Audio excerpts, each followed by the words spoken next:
after you're done. Okay, we're ready. So, good evening and welcome to the fourth episode of season 4 of TuriyaTalks. Voice Your Notions.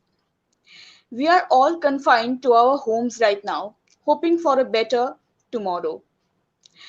We are all optimistic about being a better version of ourselves post lockdown. We always follow celebrities and social media influencers on social media so that we can catch up with what they are doing in this lockdown. So, before I introduce you to the guest today, we'll play the promo of Turiya Talk Season 4.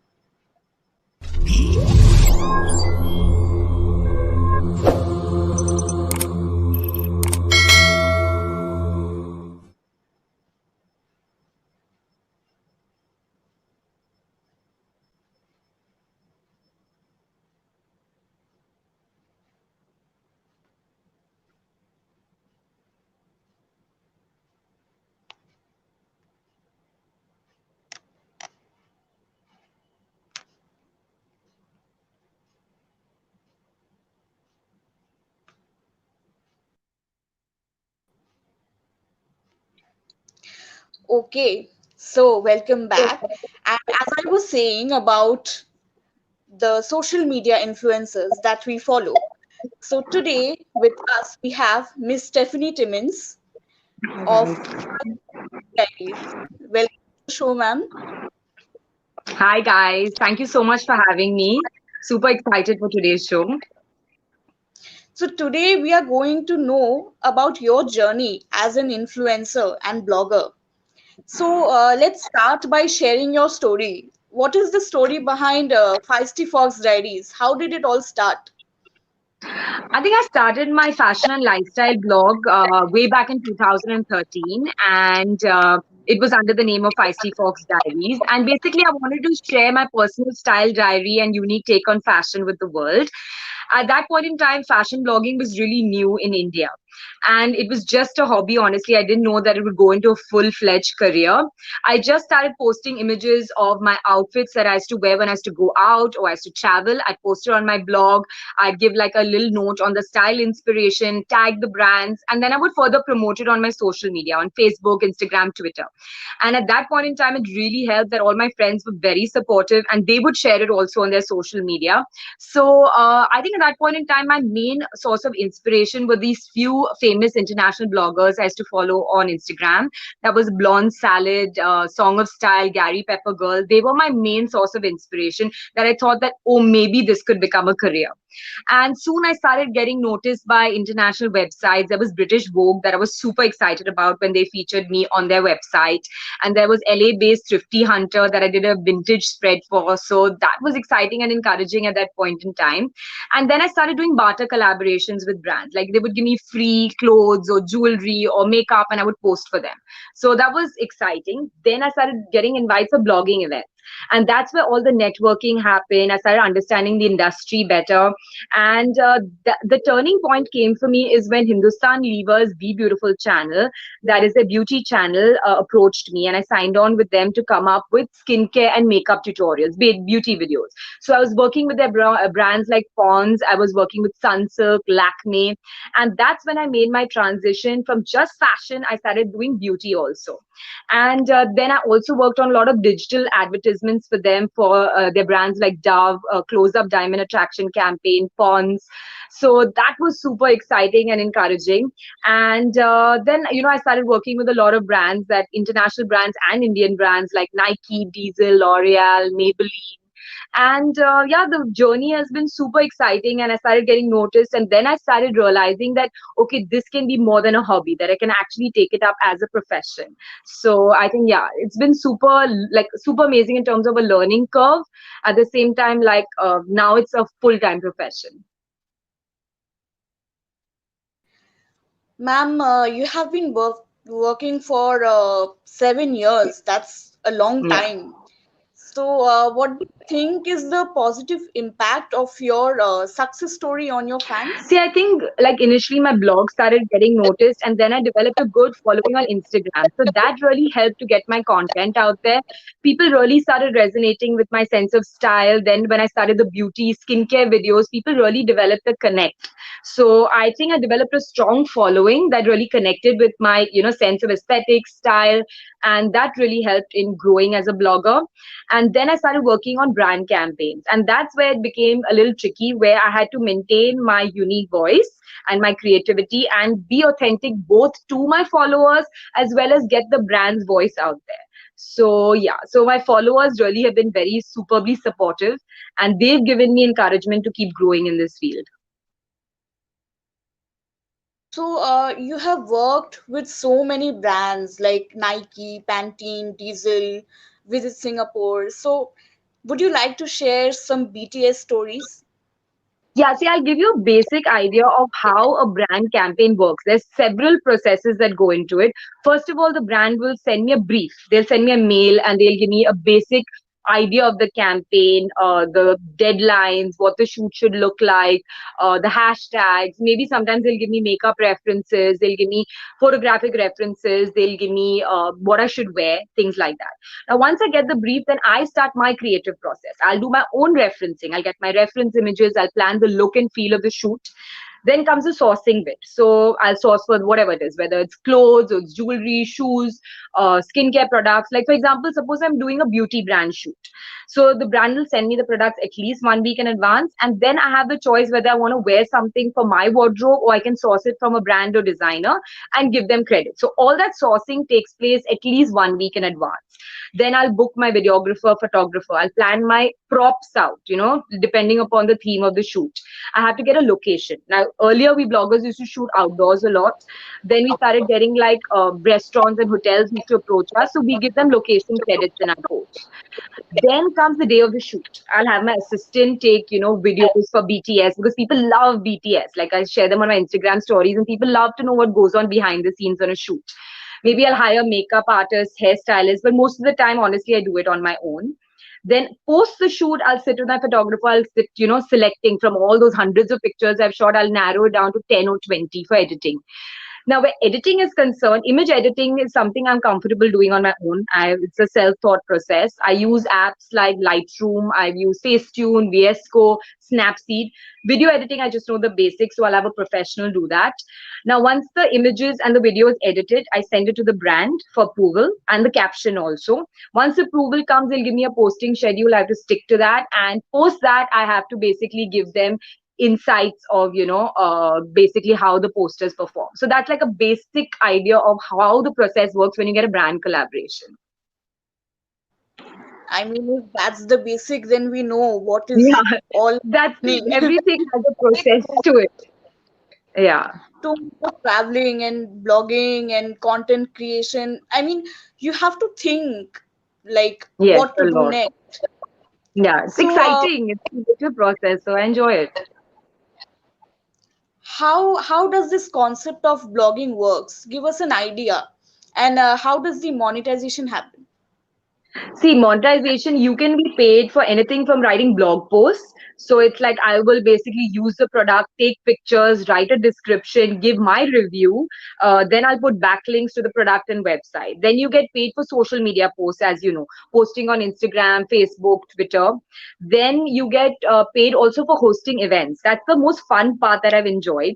So I'll invite my followers, I'll invite my friends in store. We'll have a fun interactive session over appetizers, wine, discuss the brand. Sometimes we have in-store fashion shows happening. And I think I've done them for like Puma, I've done this for Diesel, Shaze, Bebe, and this gives a lot of traction to the brand.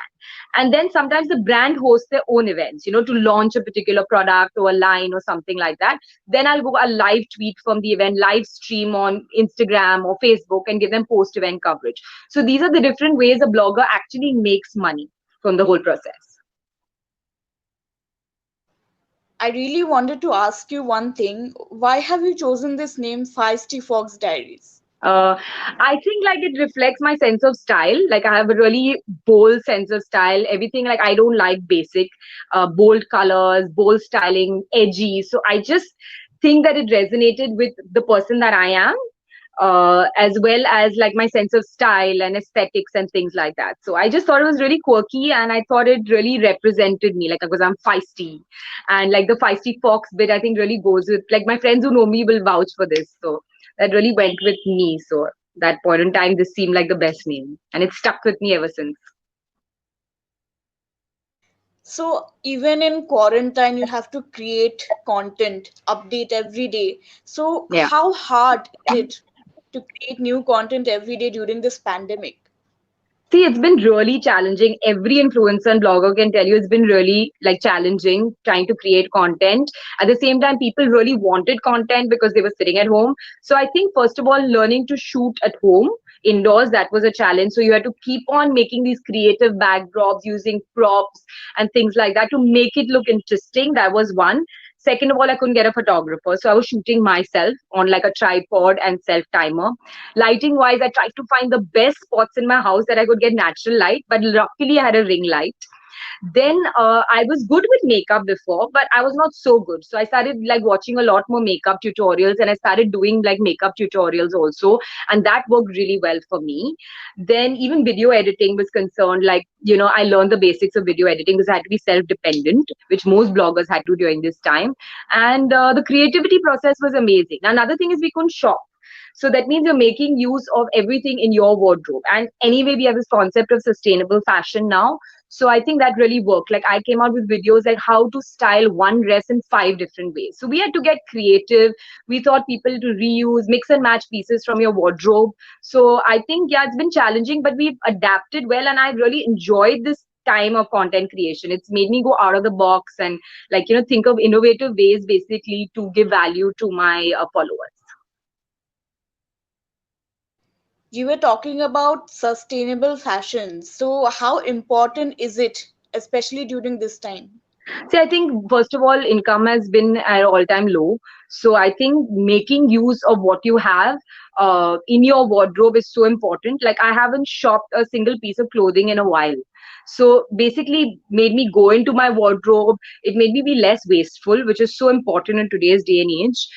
Wasteful in terms of the environment, wasteful in terms of, spending money, and basically, and it also honed my creativity. So this is something that I'm going to keep in mind for like the rest of my profession, trying to basically mix and match and reuse pieces for my wardrobe, then keep on going and buying something, that I'm sure there's enough we all have in our wardrobe that we can basically creatively use, basically to create something unique and amazing. So I think it's super important, and that's a lesson I've learned during this lockdown. Definitely, the lockdown has taught us to Taught be us things creative. we never thought Literally, that we would, but it's been positive in certain ways. yeah, definitely. Someone is cooking, someone is doing makeup Yes, of videos course. and everything. So Yeah, of course, definitely. I had a lot of cooking content also, which I never had before. Like, I brushed up my cooking skills. So that also on my stories, I would go on sharing what I cooked today. So that was also another different thing that happened for me. So we'll take up some questions if there is any. Okay, Shantika Paul is asking, how is the feedback in these times of pandemic? Is it bringing a positive feedback or a mixed one? See, there it's been positive in certain ways. Like there've been more people sitting at home, so they've been wanting to actually consume good content and learn something new. So that has been good. But sometimes also initially we had to be like sensitive to everything that's happening around. So we couldn't like initially it was like you didn't want to go overboard because you didn't want to like harm people's sensibilities who are in a bad you know frame of mind. But at the same time, I think this gives you an escape. Social media gives you a great escape from all the harsh realities that are surrounding us. So I think for us influencers, responsibility was to create a good content, entertaining content, something that people can actually use. Sitting at home, something that would make them happy, bring a smile on their faces. So I think overall it has been positive, and the content that I have created has been received really well. And maybe the traction also has gone up because there are more people sitting at home, so there are more people consuming social media. But of course, the kind of content that resonates with them. Exactly, I agree because right now social media is one of the top places for entertainment that we are seeking right now. Definitely, for me too. Hmm. So next question, if we have any. Tinanjali Datta is asking, your fans appreciate you and follow you. How can you guide them in the right direction if ever needed? I think I get a lot of DMs, and one thing I do is any relevant questions, I make sure that I reply in my DMs, whether it's a question on my skincare, whether it's personalized questions in terms of, in terms of they're having a bad day and somebody sends me a message like my content made them smile. Even honest reviews or skincare products. Like sometimes I'll post something and somebody will send me a DM with my post asking me, tell me honestly, and I'll give them an honest review, like how if this worked for me, but if your skin type maybe is oily and my skin type is dry, it won't work. Or maybe we were looking for something more, like potent, like because my skin is different from yours. So everything works differently. Then I take a lot of suggestions in my DMs, as well as sometimes I have polls on my Instagram, what kind of content people want to see, what they find useful. And I try and plan my content around what my followers really want, rather than just, making things that I may find interesting and exciting, but may not have any value for them. So I take in a lot of suggestions, basically, and people do message me about skincare and beauty and things like that. That's my area of expertise, and fashion. So, and to guide them. Sometimes even earlier when I used to travel blogging, people will ask me a review on a place or the pricing of a certain thing. So I think, yeah, there's been a personal connect with my followers where they feel comfortable to basically message me and ask me, and they'll get an honest reply. Definitely, right now people are so much concerned about this pandemic. They are trying to be more creative. They're asking how to take care of my skin, how to take care of Yes, my hair, and sitting at home. I don't have anything else to do. And as for travel, that is another story. We another are just story. traveling from our to our Yes, kitchen from the right now. previous post. Yes. So, any other questions? Okay, Siddharth is asking, being a social media influencer is quite a dynamic industry. How difficult is it for you to manage the profession simultaneously? See, I think first of all, it is, you're right, it's very dynamic and it's ever changing. So I keep on doing my own research. What is the latest in beauty trends, skincare, fashion, and I adapt it to my sensibilities. So research, continuously researching. Then basically, whoever you find inspiration in your line of work, someone who's like a role model, like, I would basically keep on watching them and try and like incorporate what kind of things I could basically in my content. And then keeping, I think, up with the latest apps that are there for editing. There's constantly something exciting happening in the field of editing, how to make your content look more interesting and exciting. So that's something I think comes up every month. Then, in terms of being dynamic, the classic example would be there was a point in time where Snapchat, we were all on Snapchat posting. Suddenly, Insta Stories comes. Boom, we all switched to Insta Stories. You had to adapt. Then IGTV, there were the longer videos that came out. So we had to try and create content in the IGTV format. Then I went on to TikTok during the pandemic and I learned a lot and enjoyed it and everything. And boom, TikTok's banned. And then we have Reels, which is a super amazing platform. And I'm just like getting used to it and everything. But at the same time, we have to adapt in this industry because things keep on changing. And if you want to stay relevant and relatable to your audience, you have to keep up with the trends. So it's super important. Do your own research, constantly keep, watching content that inspires you and keep learning. Like I'll do, if I learn, I see a new editing that a blogger's done. I will immediately go on a YouTube and study a tutorial and try and learn it on my own. So it's a whole like process of research, learning, adapting. So, in this research, you have already found out about IGTV. Yes. So, would you want to share about how IGTV really works for a social media influencer? Yeah, see, IGTV is basically Instagram's answer to YouTube. So we had YouTube where we could make these long videos. Now we have it all on one platform, Instagram. So if I want to make a detailed skincare routine, my morning skincare, nighttime skincare routine, I want to do an extensive makeup tutorial. I want to do like a styling a dress in 5 different ways. So it's more informative. It's more in depth.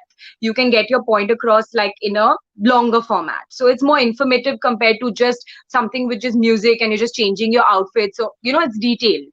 So people who want like a detailed review of certain things, I think that IGTV is a absolutely fabulous platform.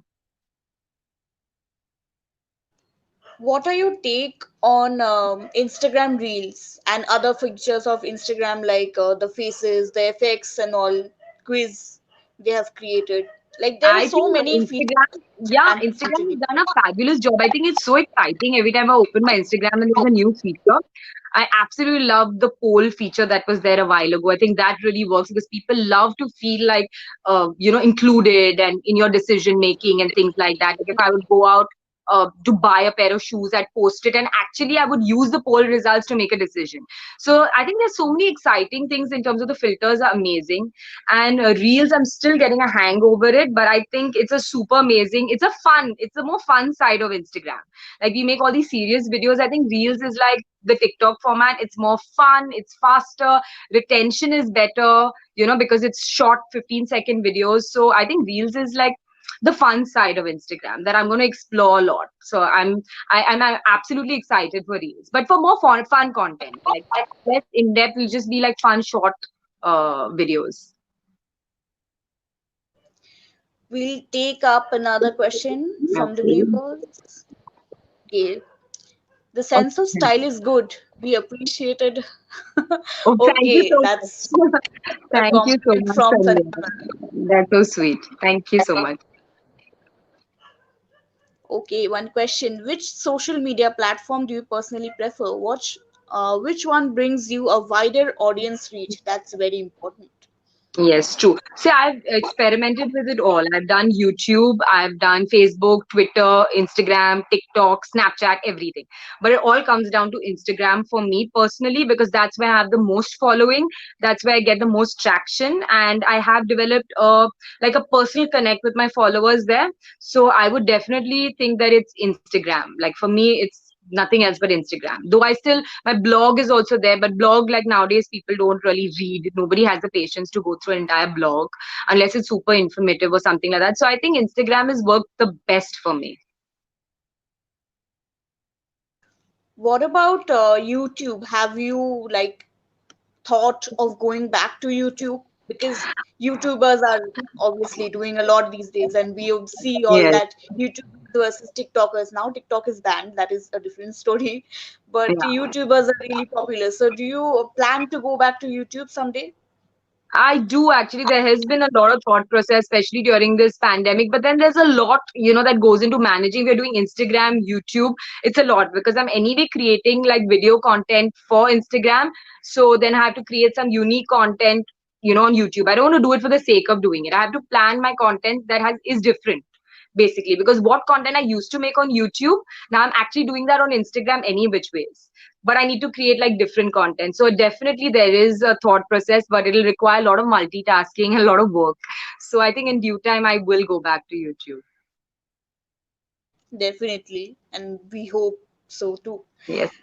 So the next question from the viewers: did you have any bad experience in case of better collaboration, barter Yeah. collaborations? Barter collaborations, yeah, sometimes the products are substandard. So barter collaborate, I don't do them anymore at all. But people still, it's not that I don't get offers for barter collaborations, and I've felt this that in barter collaboration, sometimes the brand doesn't respect you. As much when you agree to do a barter collaboration, sometimes the products that are given to you from the images are substandard. So yeah, barter collaborations, I did it initially, it was fun and all, but yeah, I've had a few bad experiences. And the fact of the matter is there's still people today, agencies that contact you for barter collaborations, and it's really uncalled for, especially when you've established yourself. I think like it's something that I don't appreciate getting messages for. I just don't reply to them anymore, actually. I don't even say anything back in return. So we won't only talk about the bad side, we'll also talk about the good side of it. Yes. So what are some of the most memorable projects that you have worked on? I think initially one of the most exciting projects I worked on was with Levi's India. So that was like a couple of months long. So I created my own customized pair of Levi's denims. I worked with the team and the production team to come out with my own customized pair that was unique to only me. And I remember it was with Swarovski crystals and all. And then I also interestingly designed their store window in Delhi. So the display window, it was a Feisty Fox theme. It had my pictures, it had snippets from my achievements, my blog, my travels, with my whole aesthetic sense of style. I had my blow up of my picture on it, and I had my denims put on the mannequin. So that was super exciting. Also, one of my first ever interactive sessions with my followers. So I invited all my Delhi followers. We had a fashion show, we had an interactive session, we had photo booths. So I think the whole Levi's collaboration that I had was super exciting. Then another exciting one, I think, was with Shaze India. That's when I designed my own jewelry collection. It was called the Feisty Fox Go Bold collection. So I designed few like pieces, statement pieces, necklaces, basically with different themes. So that was showcased in all their stores. Then I had events for that. So I think designing my own jewelry collection, I think, was super exciting under my blog name. So yeah, these were two projects that I absolutely enjoyed working on. So I think I should have included that jewelry designer and No, that was G- just for a bit, but yeah, it was a very exciting collaboration. fashion designer, Working I with the should have said. team, Why beauty choosing blogger? the, I think that was exciting. Yeah, I'd love to do a project like that, like if I get a chance again. It's superbly exciting. So any other questions from the viewers? You need a way, way back in Instagram. How, in your opinion, has the social media platform transformed through times? How have they grown more resourceful, or are they just reel of entertainment? I think social media has transformed a lot where basically it's not just for entertainment. I think people really do rely on social media influencers to make informed decisions about their purchases. So there's been a lot of change and ups and downs, but I think once you have a connect with your followers, I don't think they only look at us for entertainment. Because I myself, if I want to purchase a skincare product, for example, and it's 2,000 or 3,000 rupees, I'm not just going to waste it on seeing some advertisement that's been put out by a brand. I will actually research on YouTube, I'll go to blogs, I'll go to social media and find people's reviews and then make an informed decision. So I think that social media has become very important in your purchasing decisions apart from just being like entertainment.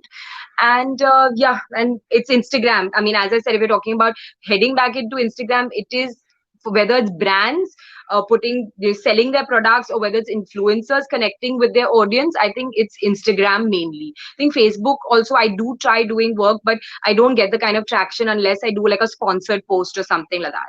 And Twitter has never been like a form, like certain FMCG brands that I worked with initially always wanted like Twitter as a platform. But now since I'm like into beauty, skincare and fashion, I think it's Instagram is the main form of like social media advertising for brands and for me also. That's true. That's true. And you also do a lot of travel Yes. blogging. So tell us your story. I How think did you start? travel blogging has been the super most exciting part of my profession, like extension from fashion, beauty, and then it came travel. In the end, it was travel. Like I tell you, like before I go for a brand trip or whatever, I will find out what are the most Instagrammable places. Like for example, I remember before I went to Bali, I saw this particular pink cappuccino, bright pink cappuccino, pictures of it, and I found out the cafe, and it was made. It's basically made out of beetroot. It's not something that I would like to have beetroot in my cappuccino, but it just looked so amazing that I made sure that I went there, and just that one flat lay of me holding that with some flowers got so much reach and so much excitement generated like on that one pink cappuccino. So things like that, like something unique in a place, I'll try and research it, something Instagrammable, something that my followers will be excited to see through me. So I will research that. And then for example, when I go travel blogging, I'll find out what the location looks like, what the cafe looks like. I'll plan my outfits. If it's a pink theme, I'll plan something, my outfits accordingly. And truthfully, travel blogging is very challenging because you're out the whole day. So I actually have a knapsack with me, and I'll have like 4 to 5 different changes, shoes, jewelry, all that. And on the go, I'll keep changing and, keep on like clicking my pictures. And talking about some of the memorable projects, I think the first most exciting one was I was part of the Pons Global Insiders Network, and I went to New York with them. And we also went to Connecticut to the R&D center, and that's when I met the scientists, and I actually saw how the famous Pond's cold cream was made. And then we also, they, made us part of the process, got to interview the scientists, got the whole research and development. That was an amazing experience to like know the science behind the brand. And then we went to the YouTube office in New York. I went to the Google office in New York, and we shot some content there. So that was super exciting. And I got to meet like people from all over the world. Ever since then, I've done like luxury cruise liners. I've been for the F1. I think that was super exciting. First time ever been for Grand Prix to Singapore. Then I worked with Visit Singapore extensively, promoting Design Orchard on Orchard Road had an opening. We were invited to cover that. So yeah, it's been super exciting. I'm going to travel a lot, and that actually, trust me, travel content, nothing like it. It will get you the most reach, most engagement. People love travel content. And then again, people message you in your DMs, advise me where all to go, budgets, things like that. So I think travel content has been an amazing extension of my job. That was such a lovely experience, Yeah, I getting mean, to travel know the makes me so happy. behind the brand pawns, before endorsing something, or you know before saying that please use this, use that, you have to know the science behind the brand. That True, is true, very, very true. important. So And I that think more gives a brands sort should of do that with bloggers. I think more brands should constantly do that to give the behind the scenes idea, because that you're sharing that experience with your followers. So I think that really translates well to put the brand image across. exactly, your followers need to have that trust.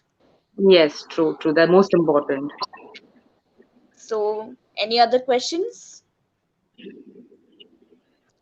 Being an influencer, how do you feel about getting memes monetized, or just meme marketing trend? So he's talking about memes. On me, like memes about me, or just generally? I don't Generally, or maybe understand. about, are there memes about you? I mean, have you seen ever any memes about you, and has that affected you? Actually, I think when you put yourself out there on social media, the good, the bad, the ugly, the funny, being made fun of, I think things like that are normal. So I don't get, it doesn't affect me. I think it's fun. I think you take it in a good spirit. And I think anything like basically out there where people are resonating with you, and if it's done in a fun like way, I don't have an issue with it. But I've not like, I've had few bad experiences, that's different. But I think the funny stuff I'm pretty okay with. I think it's a good trend. And I think he also meant that would you want to make memes on yourself, or create a Mm, content with memes for no, just that's the something marketing I purpose? actually have not explored that. I have not explored that as yet. But you never say never in this industry, so maybe in the future Yeah, some a lot of opportunity time. comes. Yeah. Next question. Are you saying that Instagram has now become an all-in-all platform, or do you think audience in other media platforms are gonna get affected? See, for me personally, Instagram works the best, but YouTube is an amazing platform, and I personally go on YouTube to research a lot of things. So YouTube is again an amazing platform that I said I want to get back to. Facebook, I don't like. I mean, I do follow certain brand pages and informative pages on Facebook, but personally, I don't see Facebook marketing in my field of work getting much traction without sponsored posts. Like with Instagram, I get a lot of organic reach. Like I don't need to sponsor my posts as much. But with Facebook, if I were to put out something, I'm hardly going to get reach. So I would need to like sponsor it. So for me personally, Instagram works. But I think YouTube, then for businesses, Facebook works well. Facebook and Twitter. It's just that for my line of work, which is more in terms of photographs and video content, I think either YouTube or an Instagram would work the best. So you have talked about what works best for you, but now we want to know what works best for us Yes, in yes, terms of skin care, hair care, makeup, everything. Because I mean, you're here, so we should yes. not miss the opportunity. So please give us tips, makeup See, tip. see, let me start with skincare. I said the basic to we all know is that don't skip your CTM routine. That's your cleanser, toner, moisturizer. Now, I personally have sensitive skin, so I try not using cleansers that are too harsh on my skin. So I use micellar water by Bioderma. That's something that works good for my skin. Then toner, I will use rose water. Like the most amazing. Any brand rose water works well as a toner to close your pores and things like that. And moisturizers, I again use a brand that is easy on my skin, like Clinique.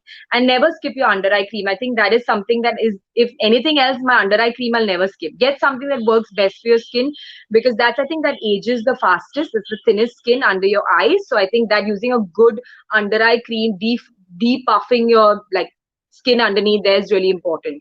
Then another thing that I've been using of late, again, this is a DIY I do, is I take green tea and I will make ice cubes out of it. I have an aloe vera plant at home, so I'll use some aloe vera in it, and I'll use rose water.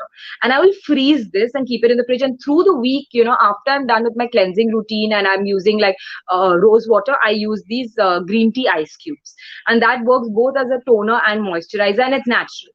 Then another thing I would suggest, again, you're making something at home for your face, you use milk or milk powder, take some ground almonds, and you add little rose water again. Make a paste out of it and apply it on your face for about 20 minutes. So this both acts as an exfoliant, like a scrub, and it's a moisturizer. So I think in terms of skincare, these are few tips that I would give you. Where makeup is concerned, I'm a great fan of eyeshadow. I don't know about you guys. I love playing with eyeshadows. So, and I like bold colors, as I said. So I've realized that you need to use a primer, or I'll just like concealer, I'll put it under my eyes. I'll also put it on my eyelids before I apply the color. So I get a better color payoff and look more pigmented. I've also learned, I'm not a makeup expert, but I've learned the basics of contouring, because I think it's really important, like to shape your face when you're on camera or just generally in life. So I'll just use like a powder on my cheekbones and on my nose and, a little bit here. So it makes your face look more like contoured and cut up. Highlighter, something I absolutely love. I love highlighter. Like just add that instant glow to your face.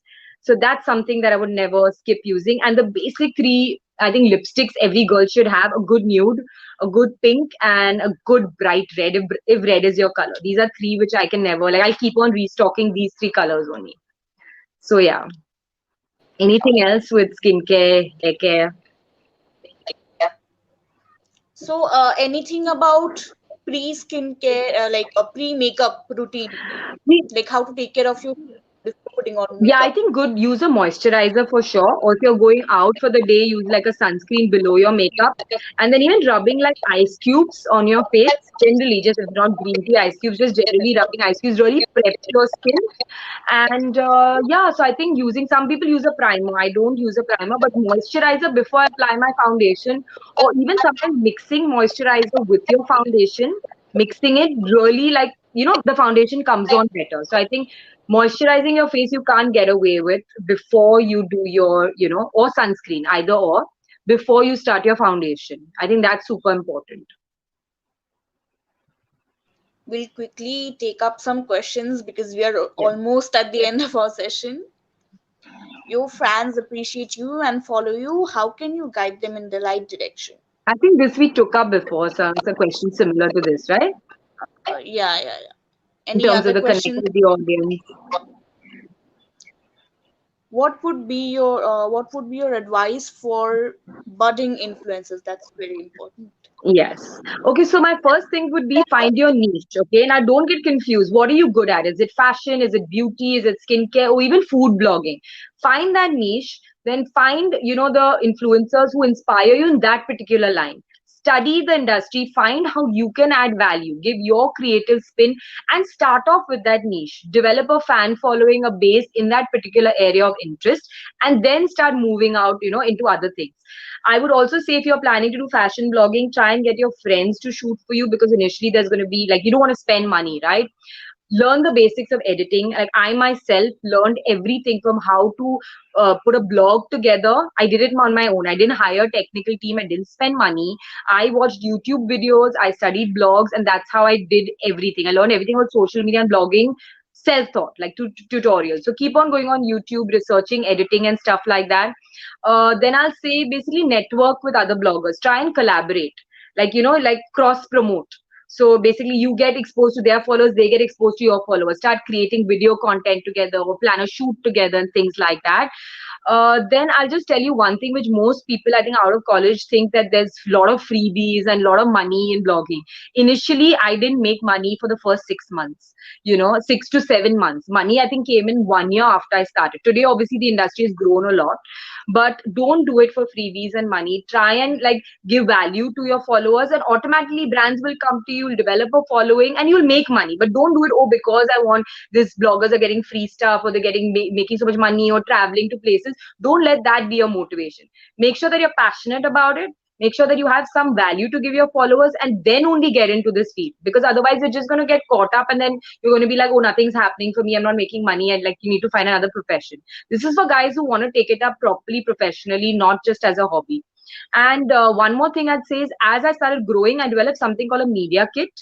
And in that, you will have all your social media handles, your blog handles, how many followers you have, what's your niche, your area of expertise, beauty, fashion, whatever, what brands you work with, and how much you're going to charge. So this, you make one media kit like in an Excel sheet or get more creative with it, and you just mail it out to brands, who you want to work with.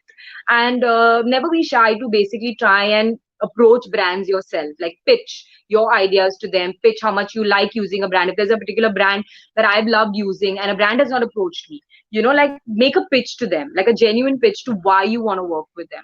So I think that will help to get the ball rolling.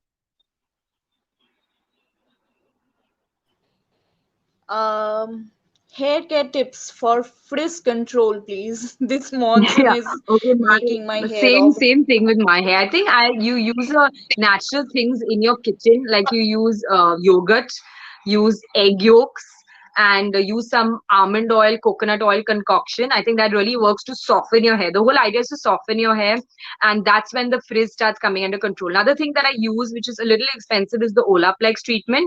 Earlier, you would only get it in like parlors, but now you get the home ones. So like that you can use maybe once or twice a week, because the Olaplex again really works in, like, my hair is really processed. Like there's a lot of like heat styling done to it, there's straightening done to it, there's color done to it. It's very damaged. So using that Olaplex really helps my hair. The another thing I use personally, which works for me after washing, is Moroccan oil. So that's Moroccan oil that seeps into my hair. That also controls the frizz. And honestly, I also use like a serum. So after my hair is all done and set into place, I'll use like a serum to basically make the frizz lesser. So I think serum, Moroccan oil, yogurt, egg, honey also is something I use in my hair packs, and Olaplex. These are something that I swear by. So, are there any other questions, or we'll just wrap up the show? Okay, no other questions. Okay, So, done. thank you so much, ma'am. Okay, there's one. Okay. Do brands get upset when you give honest review to your followers? Yes, I think they do. Like if you're giving it, see, if I'm doing a sponsored post, first of all, I would never basically recommend a brand to somebody. Like I said, I get 1 or 2 weeks, I'll get the brand in advance.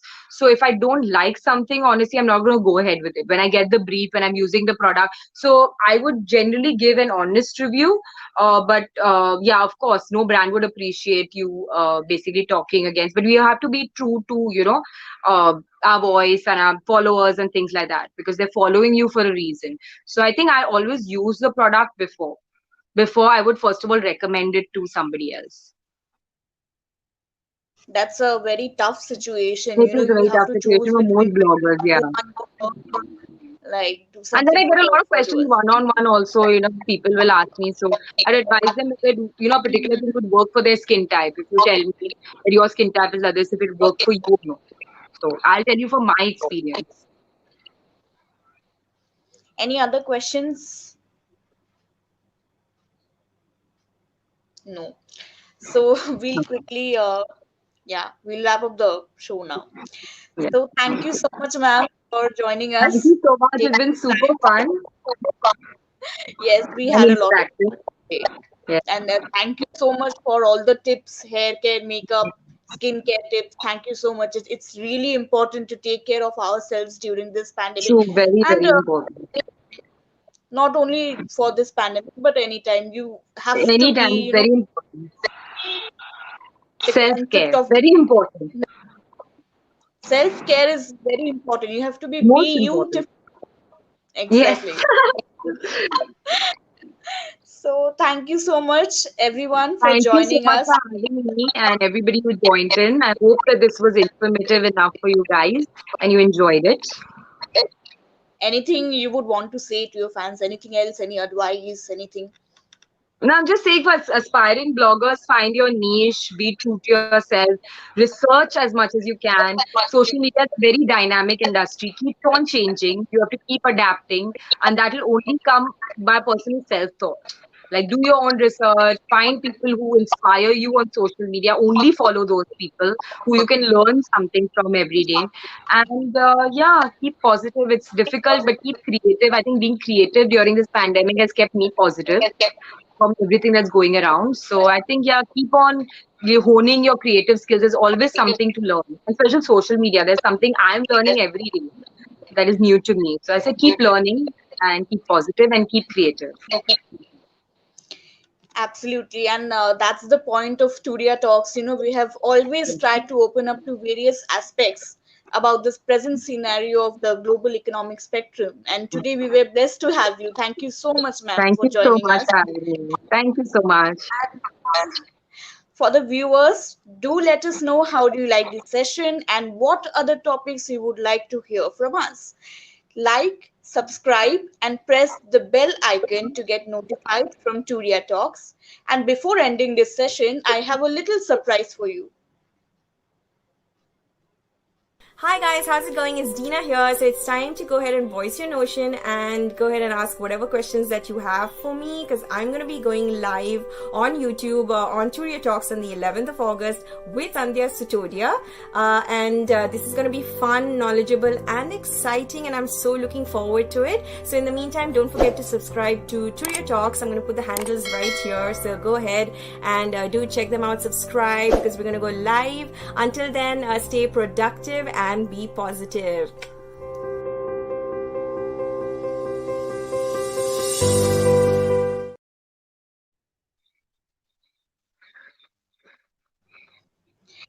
So until Saturday, this is Dipshita Chaudhary signing off. Good night, take care, and have a great weekend ahead. We'll meet you next on Tuesday on the fifth episode of season 4 of Turiya Talks with Tina Pinto and Nandini Swaminathan. Goodbye and take Hey care. guys, how's it going? So, I'm gonna be live on the 11th of August on YouTube along with Turiya Talks. We're going to be joined by Sandhya Sutodia, and we're going to be talking about the changing landscape of digital media. So, if you guys have any questions on the same, you can DM me, you can send them right in, and we'll be sure to take them up during the live session. Also, make sure you subscribe to Turiya Talks. The link is right below. And I look forward to seeing you there. So until then, stay safe, take care, and have a great weekend.